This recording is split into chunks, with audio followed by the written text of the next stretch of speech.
4 anggota TNI yang berasal dari Yonif 403 WP dan Satgas Mobile Yonif 310 KK mengalami luka tembak Selasa 18 Mei malam.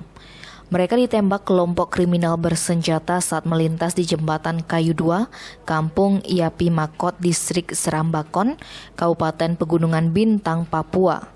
Dikutip dari berita Antara dan Dim 1715, Yahukimo Letkol INF, Christian Iru, Rabu pagi 19 Mei mengatakan, keempat personil TNI tersebut tergabung dalam Satgas Pengamanan Daerah Rawan Terluka.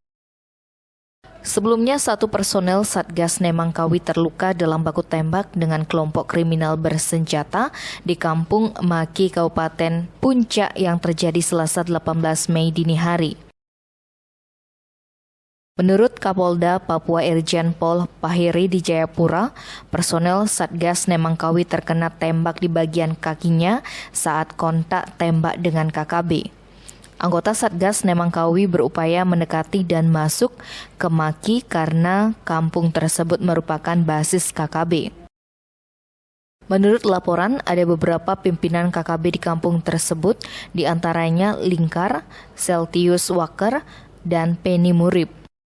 Irjen Pol Pahiri menambahkan, saat ini Satgas Menegakkan Hukum Nemangkawi masih melaksanakan pembersihan di Kampung Mayuberi yang sebelumnya dikuasai KKB. Tim Bali Express melaporkan.